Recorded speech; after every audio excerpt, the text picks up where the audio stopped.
interesting. If you can send me a link of the article, I will. so There's that a lot of noise. Yeah, I'm gonna just delete Thank you. and mute. Okay, so we're gonna go through a nice, beautiful daf today. Today is daf Chav Vav 26, and we'll continue on with the mission that we saw yesterday. I will point out to you. I think Steve, you might want to ask this question. We do chodesh benching, right? We say we do chodesh benching the week before Rosh Chodesh, and we say in the tefillah shetachadish oleinu es a chodesh hazeh, and really you're in the old month. You mean you should really, the tefillah should say shetachadish oleinu as a chodesh haba oleinu, that the one that's coming, the upcoming month, not hash chodesh hazeh, Chaim Aruchem. So there's a lot of controversy in that whole tefillah there. Besides, you're doing it on Shabbos. You're not supposed never to thought about it. Yeah. Like in Kol Nidre, you say, Mishana Zel, Yom Kippur Zeh, Yom Kippurim Haba Leinu L'Toiva, the next year or whatever. Okay, let us begin. Ra'uhu Bezdin Yamdu Shnayim V'idu. We learned in the Mishnah that it said that if Bezdin themselves, the 70 people that living in the Bezdin, they saw the new moon, so then they take two of them and they separate them. They should be the witnesses and say edus before the Bezdin that about the new Chodesh. So the Gemara says, "V'amai, why do you need witnesses at all? If the whole court saw the new moon, that cannot be more powerful hearing it from witnesses than from actually seeing it. They all know and they all saw it, the new moon." And the point that we mentioned before, that having edus on to be Mekadesh a Chodesh is only ceremonial, because the Torah just says Bezdin should be Mekadesh the Chodesh. This whole idea of even having witnesses to begin with is not so clear in the Psukim. So again, when the Bezdin themselves saw the whole thing, why do they need two of them to become witnesses to say testimony to the rest of the Bezdin? Amar Abzera says, Kegoin Shuru'uhu Balayla, which means that they saw the new moon at night. Oh, if they saw the new moon at night, so then by the time they start the court, the next morning, there was an interruption of a nighttime. And so what the Gemara is basically saying, if they saw the new moon during the day, you're right. They can just say, Mekudesh HaChodesh. They don't need this whole Edom business. But since they saw the court was out taking a stroll at night and they saw the new moon at night, that's a little bit different, because next day there's interruption. In order to start the process of Kiddush HaChodesh, you need something of a testimony saying, oh, we saw the new moon, even though actually the night before they all saw it. So that's what the Gemara says. If the top three of the court system saw it, so we want one of them to be the judge. So two of them become Eidim. Now one cannot be the judge alone, so we take two of the court that they take two from who did not see the Eidim, and they become part of the judge. So you're not the judges. So now you have three: the top guy, the top of all the judges, and then the two from the group of the 70. So the Gemara says, Amai. Again, why do you need Eidim over here? Why do you need two of them to become witnesses? Let us say that hearing it should not be better than seeing it. If the top three saw the new moon, so what do they need to set up a whole court system? Let them all three say Mekudesh HaChodesh. You're going to say this case also is Kegoin Shuru'uhu Balayla, they saw it at night. That's the first case. So what is the new novelty of the second case? So the Gemara says, Sefer Itzruchilei. The second case has a novelty. Why? It teaches you one person, one judge cannot decide Kiddush HaChodesh. Kiddush HaChodesh has to be decided and declared by three people. One declares it, he's the head of the Bezdin, but in order to agree upon that decision, it has to be made by three people. I would have thought, normally civil cases, you need three judges. If one was an expert, everybody knows him to be an expert, done done afila biyachid. He could even be the judge by himself. Hachanami, let us say also by Kiddush HaChodesh, nikatche b'chidi, that one judge should be sufficient to decide Kiddush HaChodesh. Kamashmalan, no, in order to make Kiddush HaChodesh, you need three. So the Gemara says, Ve'ema hachinami, maybe it's true.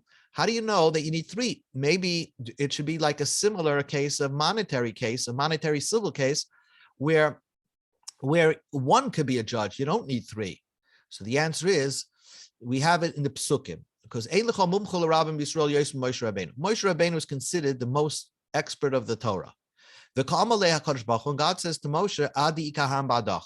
When you're Mekadesh the Chodesh, when you're deciding the new moon, when you're deciding the new month, it should Aharon has to be with you. Tiksiv. That you decide the Rosh Chodesh.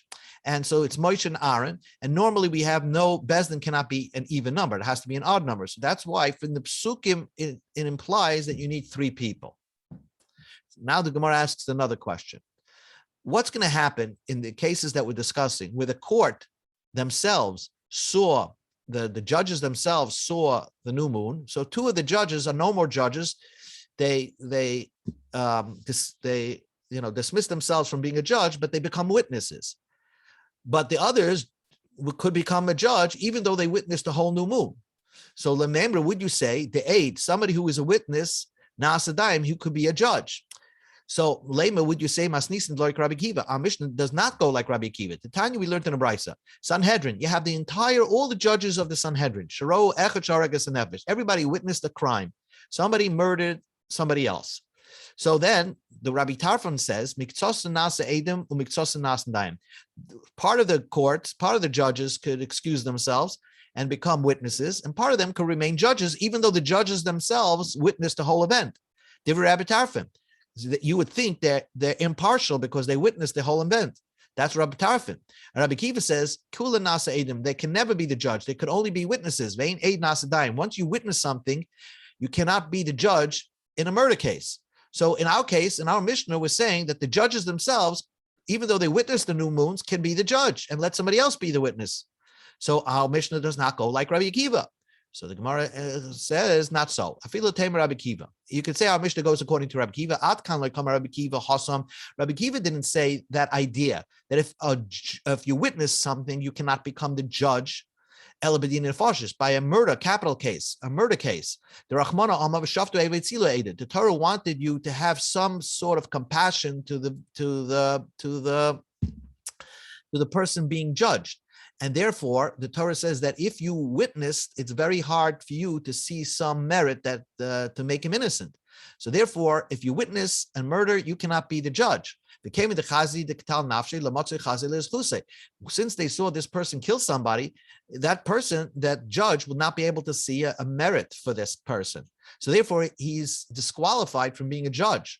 By Kiddush Chodesh, even Rabbi Akiva would agree that this would be valid. This person would be valid to be a judge. Okay, so that's a very easy difference between a capital case and the cases of Kiddush HaChodesh. New Mishnah, a new topic, and this topic takes us. Yes. Quick question. Yeah.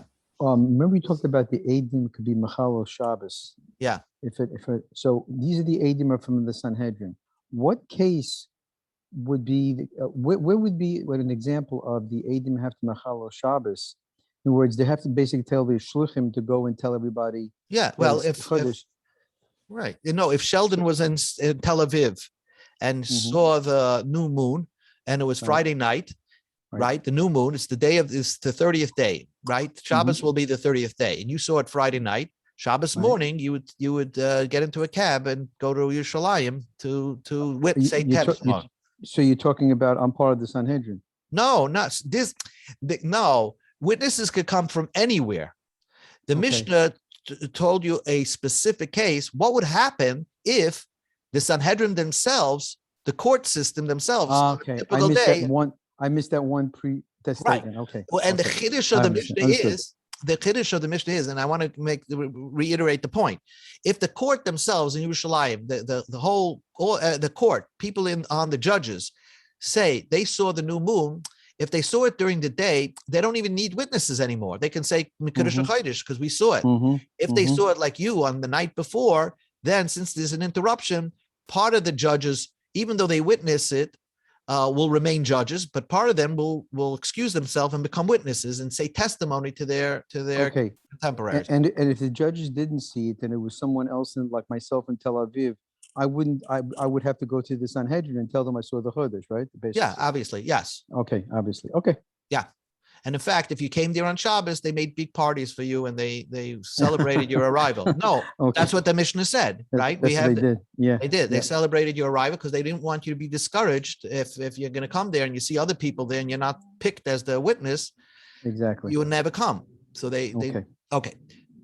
That Mishnah, although we're starting the third parak, that really Mishnah belongs to the last parakim that dealt with Kiddush HaChodesh.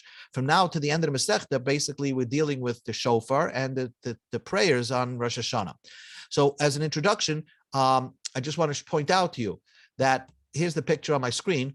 A shofar, what qualifies as a shofar is that it's hollow on the animal. It really is a hollow type of horn.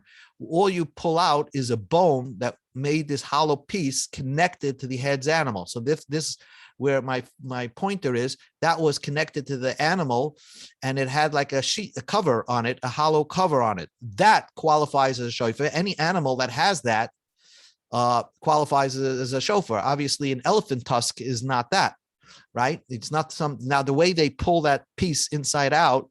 If you cut it off the animal and you run this under hot water, you could actually slide this bone out and you get the hollow piece. You still need to drill a mouthpiece, but that's the way the shofar is made. So that's the one thing. So the Mishnah is saying like this: Kol ha-shofars, all hollow horns of animals, kasherim are kosher. Chutz mishel para, a cow, although it's hollow, an ox and a cow are the same thing. An ox and a cow are the same thing. Even though it's hollow, it's no good. Why? Not because physically it's not good, because mepneshu keren, because the Torah called the cow's horn as a keren, a horn, and it's not a horn. We're looking for a shofar. So since the pasuk misnamed, so to speak, the par, we don't use a par. Rabbi Yossi says, what do you mean? We could use a ram, but we will find your pasuk like a ram's horn, that what we use is called a keren too. But Rabbi Yossi, nukru keren. Every shofar, he means let's say a ram's horn, is also called a keren in the Chumash, in the Tanakh. Shnema b'mshoich b'keren. When you draw out the sound of this keren, of this horn, hayovel, of a ram. Yovel means a ram. So therefore, even a ram, if you're going to disqualify because the Tanakh misnames it, then you could disqualify a ram as well, because a ram in the Tanakh is called keren, and you're looking for a shofar. So that's why Rabbi Yossi argues with the Tanakama. So the Gemara says right away, Shapik Hamer Rabbi Yossi. Rabbi Yossi made a nice comment. He said that he said it's a good answer. So why do Rabbanan still disqualify a cow's horn for a shofar? So the Rabbanan learn like this: Kol ha-shofar is every type of animal hollow, like the ram is called ikru shofar v'ikru keren. The ram's horn is called a shofar in the Tanakh, and it's also called a keren. I agree with that, but it's also called a shofar. Right, by Har Sinai, the Torah says b'mshoich hayovel. It calls the ram's horn by he koil hashofar. So it's called both the para, but the horn on the top of the cow, keren ikri. We only find in Tanakh that it's called a keren. Shofar lo ikri. It's never called a shofar. Because the pasuk says the cow, the ox is the same family, have karne, horns, but not a shofar. So since this pasuk seems to say that a para is called only keren and not shofar, so even though it physically it's a hollow thing, but still the Rabbanim passel it. Rabbi Yossi will tell you, no, the para nama ikri shofar. I have a proof that the cow, is also called a shofar. The ksiv, it says in the pasuk, when in the end of times, when our prayers will be answered, and at the end of times, we'll be saying prayers about to Hashem, V'sitav Lashem Mishor Par. Those prayers are going to be so beloved and liked and good to Hashem, greater than a shor, an ox, and a par, and a cow. What does that mean? Im shor lama par, im par lama shor. Shor and par are two different animals. Shor is a young version of a par. Shor is that's when it's born. It's called an ox or whatever. And then par is when it grows older. So what does the pasuk mean to say? Elamai shor par, mishorfor. The Torah is telling the Tanakh, the Tehillim is telling you that the par's horn is also could be named shofar. It's like a little, twist in the words over here. But we see, according to Rabbi Yossi, that even a par horn is called a shofar also, because that's what it seems to hint at in the pasuk in Tehillim. Rabbanan, how do Rabbanan learn this pasuk mishar par? Like Ramatana told us, Ramatana, my shar par. That means shu gadol kapar. What the Tanakh is saying is that our prayers at that time are going to be more valuable than Adam Arishon.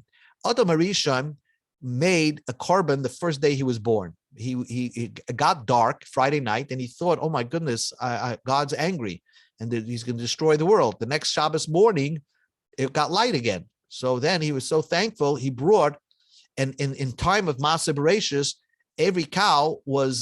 every baby calf was like a cow already. So that was a korban. And what we're saying in this pasuk, that means that it was a shor when it was born, but really it was a par. It was a 1 day old shor, but was big as a par. So we're saying that pasuk is saying that our prayers will be better to God's eyes at the end of times, mishar par, greater than Adam Arishon, who brought one par, but really it was a shor. So in that way of learning the pasuk is no proof that the animals, the protrusion on the head of a cow is called a shofar. That's why the Rabbanan still disqualify it. Ula says a very practical reason why a cow is no good, even though it's not written in the Mishnah. But Ula says, "Hainu tam the Rabbanan kid Rav Chizda, dam Rav Chizda mipnamai ein kohen gold nichnas bebig dezol fnayaflim lavoida voida."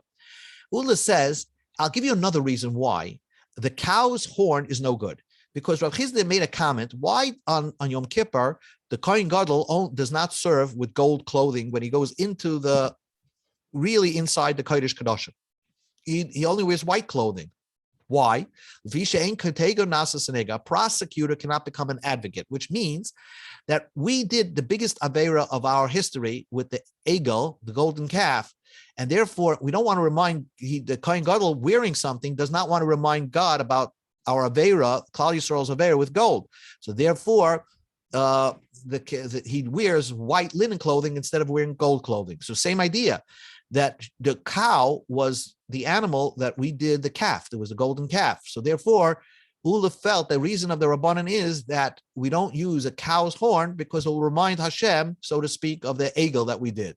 So the Gemara says, "V'loi, we never deal with cows. The blood, we sprinkle the blood of a cow in the Kodesh Kodashim, right? One of the karbonos of the day is the power of the Kohen Gadol. So the Gemara says, no, that's different. Ishtani. Once you turned it into blood, it doesn't look like a cow anymore. So that doesn't bother me that you sprinkle it in the Kodesh Kodashim. So the Gemara asks, but take a look at the box itself, the oren, the kruvim, the cover of the box and the oren were all made out of gold. So the Gemara, so what? And that remained in the Kodesh Kodashim. So why don't you say that's no good? Why is it there? So the Gemara says, "Choyte bal yikrav karmina." We're talking about a person that did the sin. He should not be wearing gold.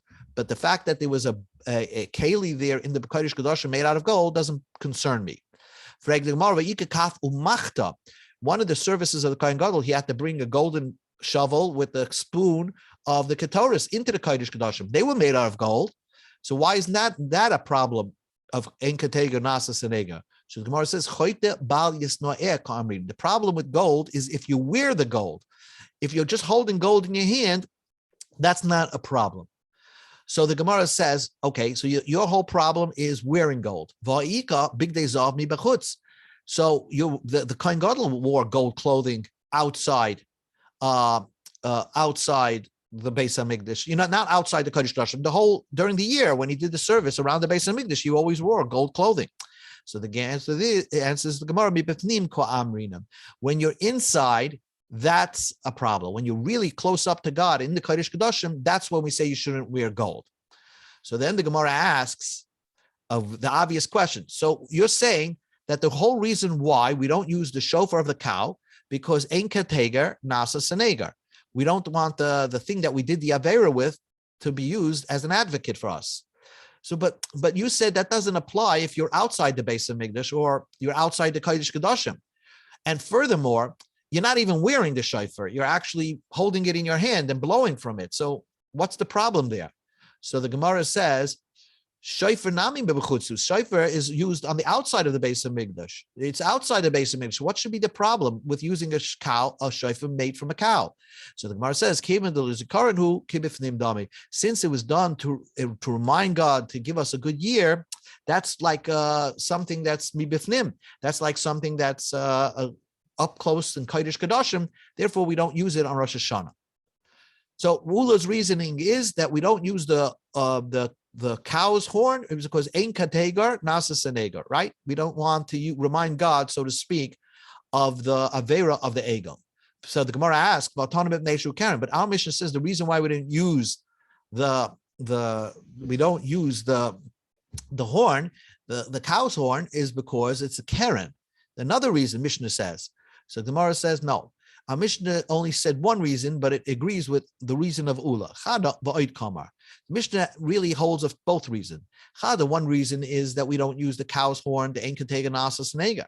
Va'oid, and another reason, neshu karen. And Rabbi Yossi has an answer that we should use the cow's horn.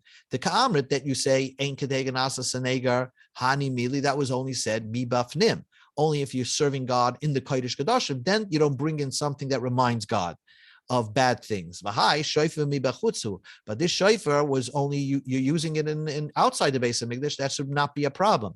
And Rabbi Yossi will furthermore say, you Rabbanan don't want to use the shofar of a cow because it's called a karen.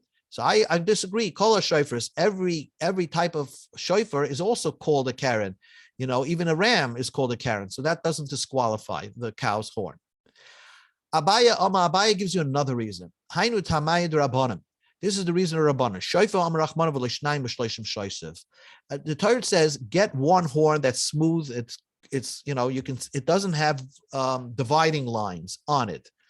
And v'hadapara, the cow's horn, if you take apart a cow's horn, you will see there are rings around it, like rings that it grew every year.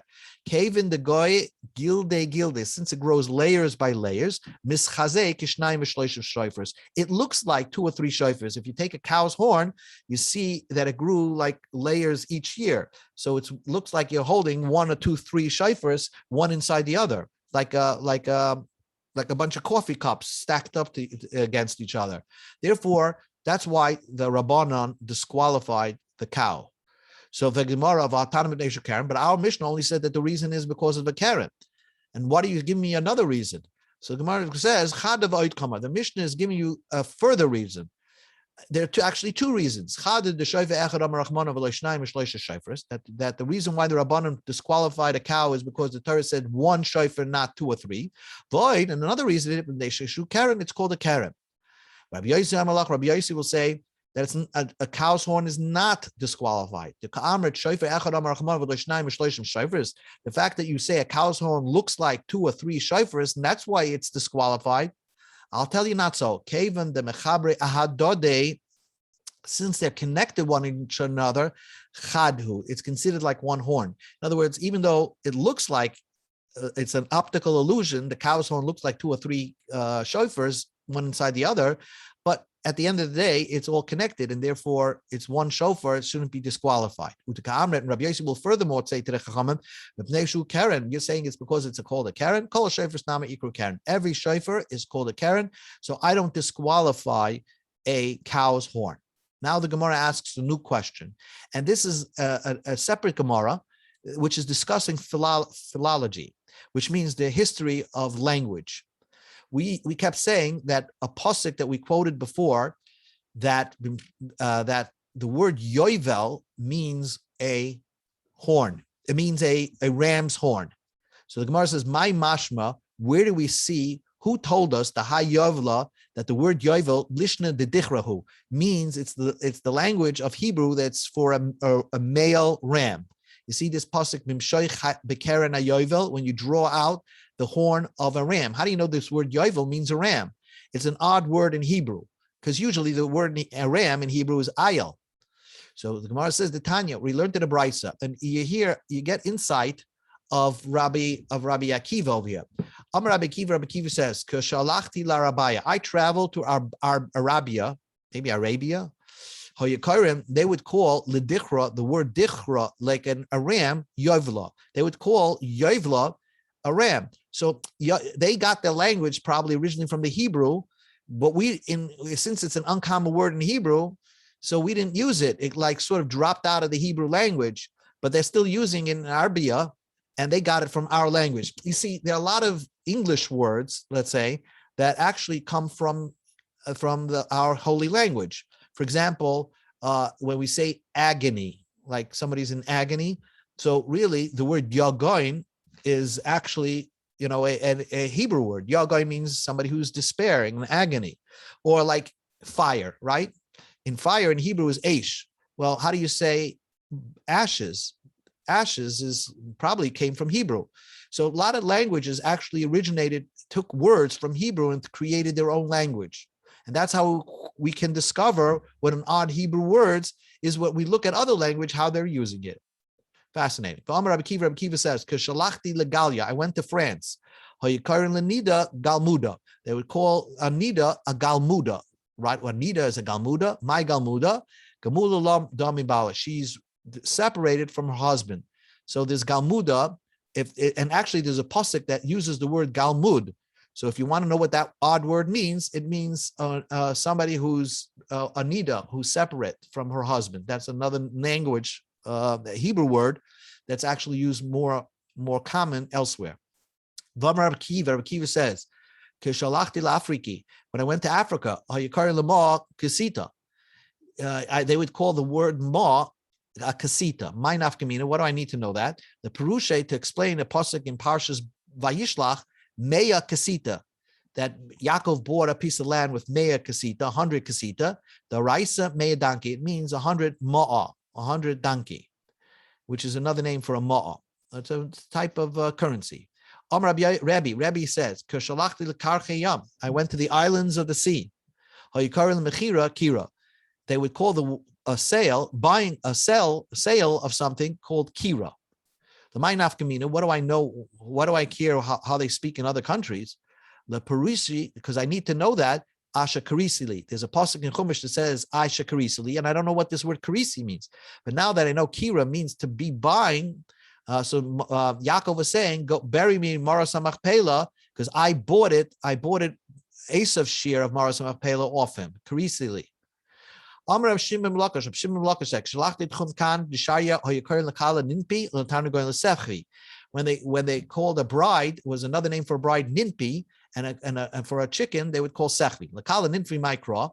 What's the pasuk? Yefei Noif Mesais Kala Aretz. So that's the most beautiful, happiest place on earth, which is Yerushalayim. And so when we refer to a kala, which brings happiness, a bride, we refer to as Noif. How do you know a rooster is called a sechvi, which is the first bracha we make every morning? Amar Rav Yehuda Amar Ravi by Semer Rav Shimon Lakish, Mikra, it'll explain what a pasuk is. Mishas batuchas chachma minasan sechvina. Who gave the batuchas wisdom and who gave the sechvi understanding? We need to understand what this word batuchas means and what this word sechvi means. So Mishas the batuchas chachma. Who gave my batuchas wisdom? Elu koloyes. That is the kidneys. In other words, the kidneys in Hebrew, in the Bible, in the Talmud, and the Chumash and Tanakh is the one that brings you wisdom and gives you ideas because it cleans the blood out and clears your brain. Who gave who gave the sechvi, the understanding. Zatarnagal, this is the rooster, the chicken, that knows the difference between night and day because it crows right before dawn.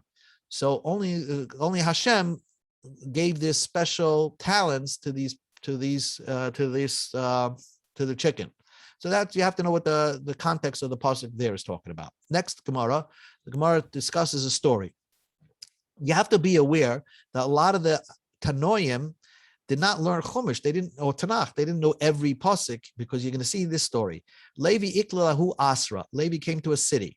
Asa Gavla Kameh. A man approaches Levi, who's one of the earliest Amoraim, and he says to Levi, Amalei. He said to him, we go to Amid Beis, Kavan Leplani. What he meant to say is they stole from me. And he, but Levi didn't understand what the word kavan means. Also, so he went into the Beis Medrash and says, does anybody know what kavan means? This guy is coming to me and telling me a story about somebody kavan. Amalei. So they told Levi, Gazalan, Amalach. He's telling you that someone stole from him. Because there's a pasuk that Malache that says, Hayikba Adam Elikin. Can you steal something from, would you want to steal from God? In other words, if you're not going to give your maestris to the Levi, you're like stealing from God. But Hayikba is another synonym to the word stealing.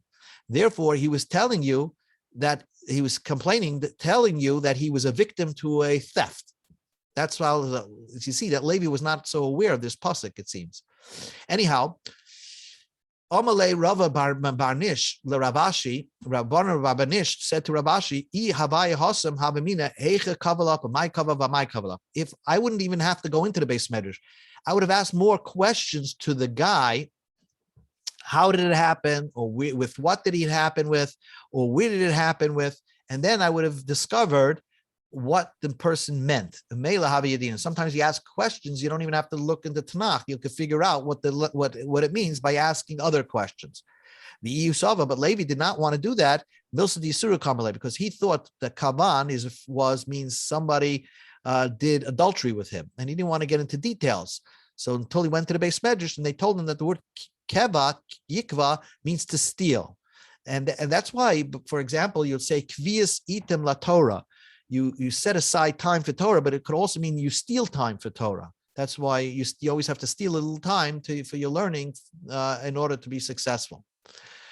Now the Gemara tells stories. The rabbis didn't understand what this word seirugin means. And that comes up in Masechta Megillah. You're not allowed to read the Megillah seirugin. What does this word seirugin mean? Shamu la'amsu de Rebbe, they heard the maid of Rebbe, the chazas and the rabban, the havi ali piski. You see the rabbis coming into the Beis Medrash, one with interruptions. One came and then the 10-minute interruption, then another showed up like any yeshiva.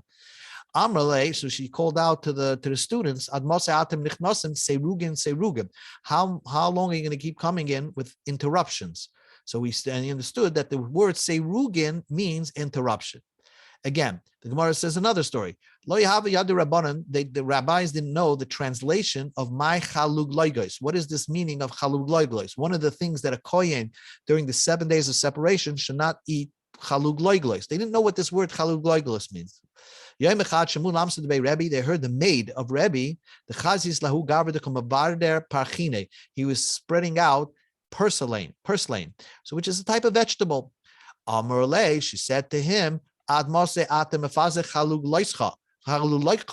are you going to be spreading out your chalug loicha? Chalug loicha must mean purslane. So that's how they figured out what this chalug loigus means. I guess they didn't have art scroll then, so they needed to figure out translations from other places. Two more stories. They didn't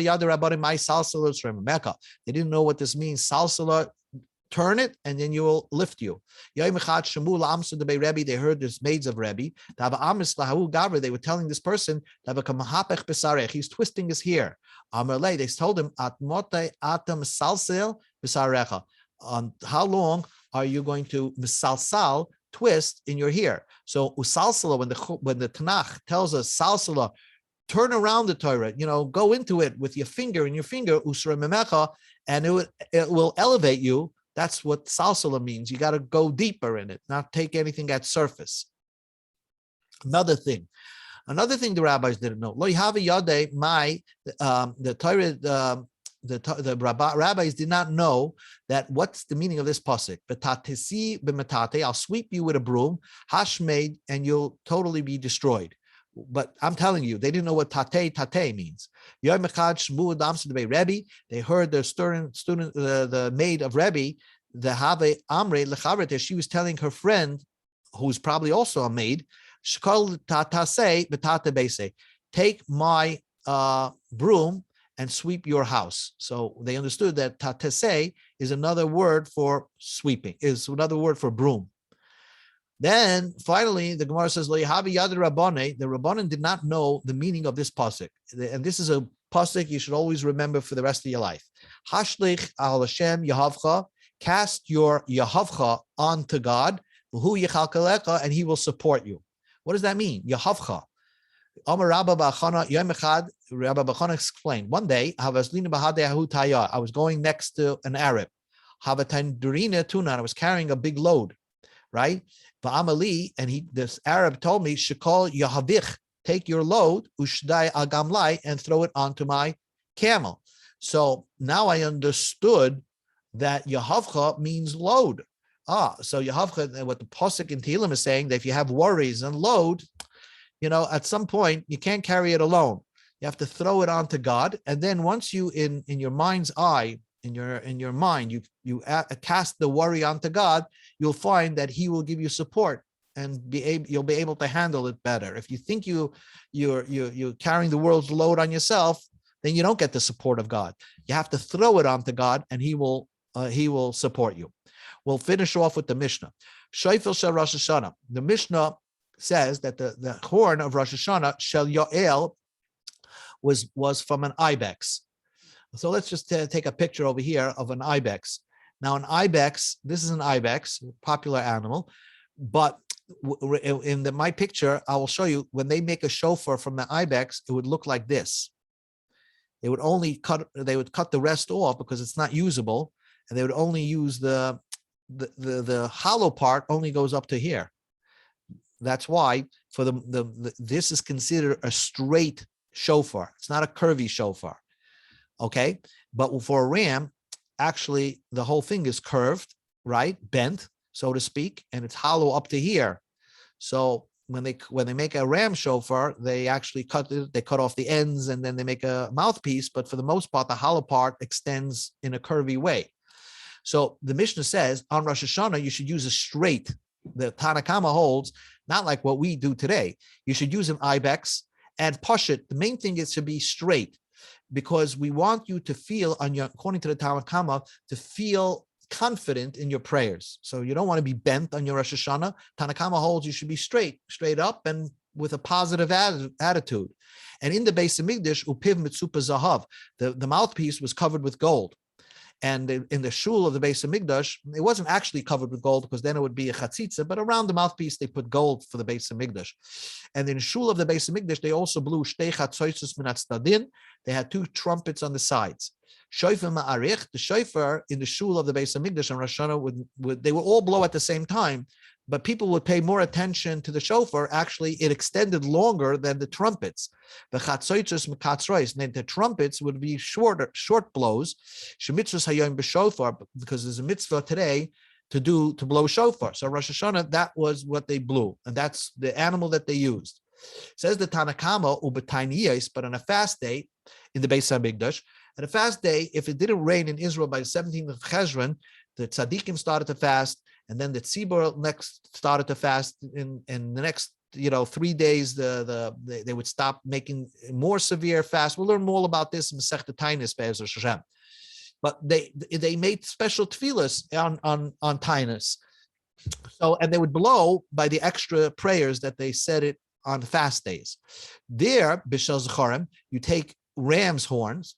On Tanis, on a fast day, you take a ram's horn, kufufin, bent, because you're supposed to be subservient on a fast day, praying for rain. Upia mitzupakeses, the mouth of